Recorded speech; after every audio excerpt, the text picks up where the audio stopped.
Let's pause for a moment. What would you do if a company told you not to buy from them in a public setting and then blocked you and deleted the comments? In today's video is actually kind of a video that I almost didn't want to make, but I feel like I'm going to have to make it because I think it's something that kind of spurs into the collecting mindset of, for the example of when you buy something and it's just not good. Like, whether like you have QC issues, it doesn't work, you have paint chipping, it breaks easily, it's made out of bad materials, whatever the reason is, we still buy it because nobody else is making it, or that we want it so bad that we're willing to accept poorly designed, poorly made figures so we have it for our collection in the hopes that it'll just get better. Mask has always been a part of my life, but not an essential part that I have like a collection of it. And recently, two companies have actually come out and started making those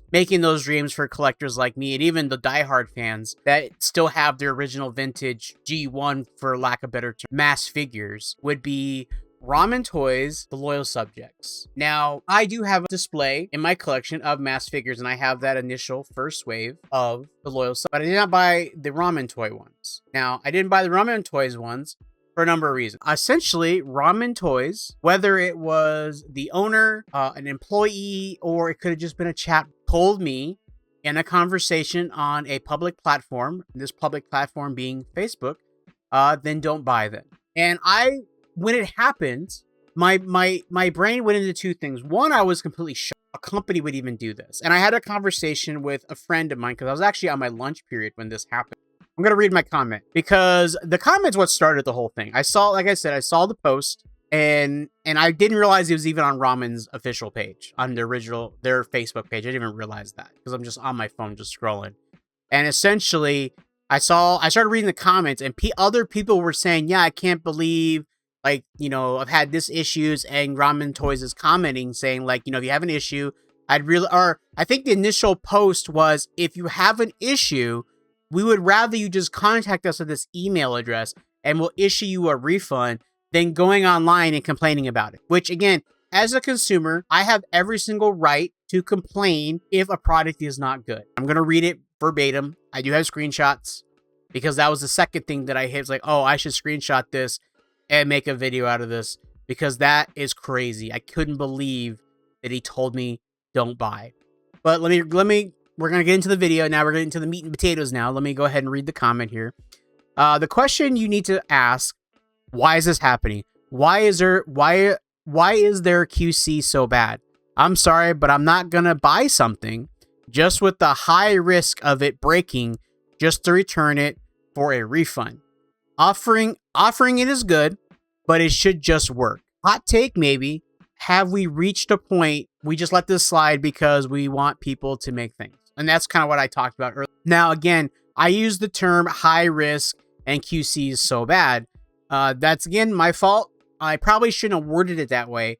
My initial thing is like, if I'm looking at a product, I'm interested in a product and said product, and I'm watching reviews and I'm reading articles, and every single article, every single video is saying that this has QC issues, it breaks easily, and they don't recommend it. I'm only seeing the bad. I'm not seeing the good. Basically, he responded with no idea why the QC is so bad. 5% defective. And then he told me that the total calculation of how many complaints I would find and divide that by their production run of 2,000. The following would be that you see how high it is. The math don't lie. Well, I wasn't going to argue with him about the math because I didn't have those numbers. That doesn't mean anything to me as a customer. I just want to know, if I buy something, is it going to work? Is it going to break? And my perception is, well, the whole point that people make reviews and people do this stuff is because they want to be able to say, hey, this is a good product, buy it.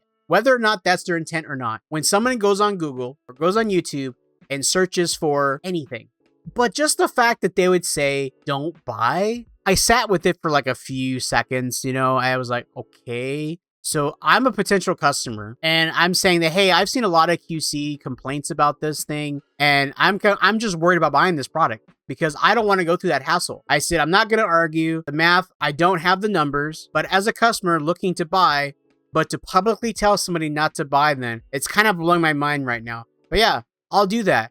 I won't buy. Their response was, you got it.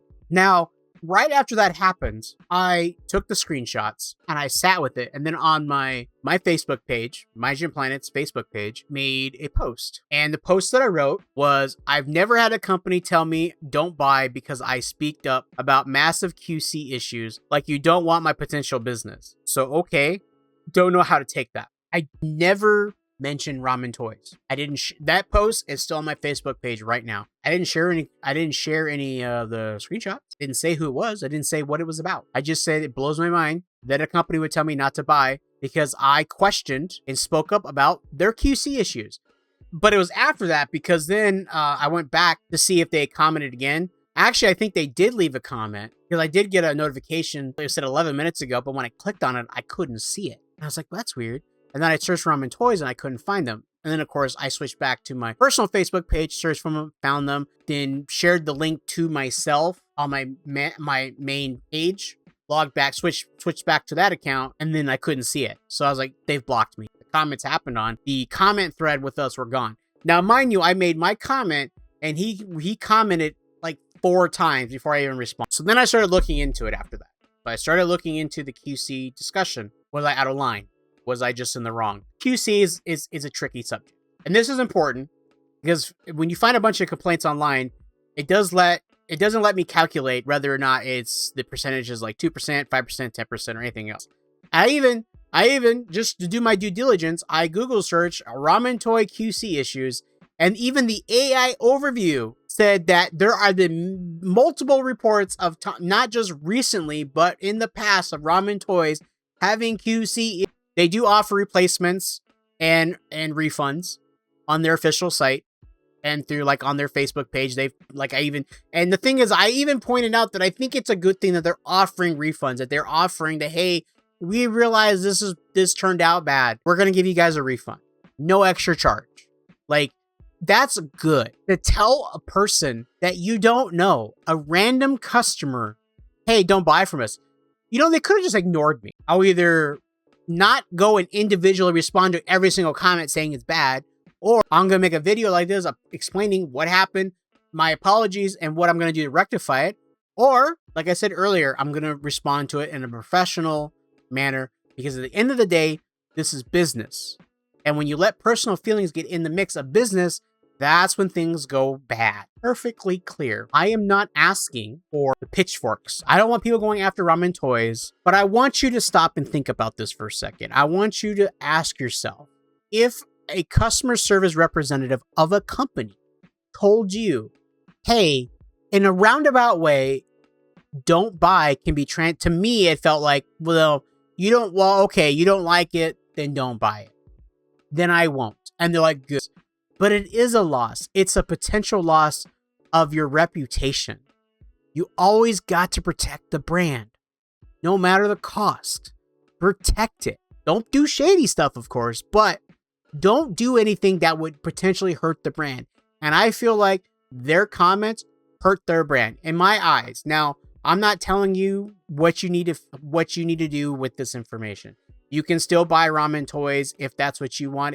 If you want to buy Loyal Subjects or whoever, Hasbro, Takara, Fans Toys, it doesn't matter. But I'm just letting you know, I was a potential customer. Actually, no, I think I have about 7 screenshots from the whole conversation. And in just my conversation, like just my thread with him, I did decide not to release those because the last thing I want, as I said, is I want the pitchforks coming. But at the end of the day, I'm not upset. I'm not upset with Ramen Toys. As far as I'm concerned, this matter is done. They have lost me as a customer forever. And if anybody ever asks me, what do I think about their product? I'm gonna give them the same response that they gave me. Don't buy. Thank you guys for watching. If you want to watch more videos, check out this video right up here in the corner. And as always, guys, until next time.